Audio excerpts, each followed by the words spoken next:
پیار والی کی طرف سے پیار والوں کے لیے، کیا آپ جانتے ہیں کہ آپ کی جیب میں موجود کرنسی نوٹ پر لکھی تحریر حامل حاضر کو مطالبے پر ادا کرے گا کا مطلب کیا ہے؟ اگر نہیں تو آئے آپ کو بتاتے ہیں۔ اس کا مطلب یہ ہے کہ آپ کی حکومت آپ کے مطالبے پر اس نوٹ کے برابر سونا ادا کرنے کا پابند ہے، نوٹ خواہ 1 روپے کا ہو یا 1000 کا۔ اگر آج ہی پاکستان کی کل آبادی اسٹیٹ بینک کو نوٹ واپس کر کے سونا لینا شروع کر دے تو صرف 20% نوٹ قابل استعمال ہوں گے، باقی 80% نوٹوں کی قیمت ردی کاغذ کے حساب سے 13 روپے فی کلو ہے، کیونکہ باقی نوٹوں کا سونا موجود ہی نہیں، اس لیے ان کی قیمت وہی ہے جو ردی کوڑی کی ہوتی ہے۔ دوسری جنگ عظیم کے بعد یورپ کے لوگ لکڑی کی جگہ کرنسی نوٹ جلاتے تھے، کیونکہ لکڑی کی قیمت کرنسی سے زیادہ ہو گئی تھی۔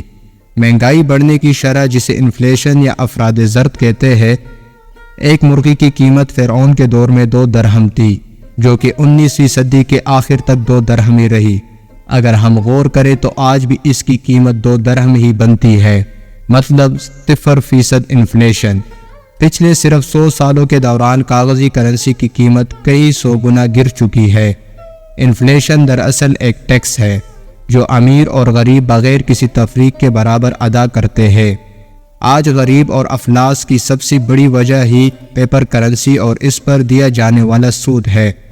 جب ہم IMF یا کسی دوسرے عالمی ادارے سے ڈالر میں قرضہ لیتے ہیں تو اصل میں ڈالرز ہمارے پاس منتقل نہیں ہوتے، بلکہ امریکہ میں ہی کسی بینک میں موجود ایک اکاؤنٹ میں صرف کمپیوٹر کے ذریعے ٹرانزیکشن ہوتی ہے۔ اس اکاؤنٹ میں بھی ڈالر منتقل نہیں ہوتے۔ آج تک دنیا میں موجود ڈالر کا صرف 3% چھاپا گیا ہے، باقی 97% ڈالر صرف کمپیوٹر کی ہارڈ ڈسک میں محفوظ ہے۔ IMF کے چارٹر میں یہ بات تحریر ہے کہ کوئی ملک سونے اور چاندی کے سکے جاری نہیں کر سکتا جیسے پہلے وقتوں میں ہوتے تھے۔ اگر کرے گا تو IMF یا ورلڈ بینک ایسے ممالک کو قرض نہیں دیں گے۔ امریکہ سمیت دنیا میں کئی سربراہ ممالکت اس بات پر قتل ہو چکے ہیں، کیونکہ انہوں نے اپنی کرنسی یا سونے اور چاندی کے سکے جاری کرنے کی کوشش کی تھی۔ اس ملک کی حکومت، وزیر خزانہ اور سیکرٹری فائنانس IMF کی اجازت کے بغیر نہیں لگا سکتی۔ IMF قرضہ دیتے ہوئے سب سے پہلی شرط پرائیویٹائزیشن یعنی نجکاری کی رکھتا ہے، اور اس کے بعد قرض دیا جاتا ہے۔ کبھی غور کیجئے گا کہ ایسا کیوں ہے؟ نجکاری کا مطلب کہ حکومت اہم سرکاری ادارے فروخت کر دے۔ سعودی عرب اور ایران سمیت تمام تیل بیچنے والے ممالک اس بات کے پابند ہے۔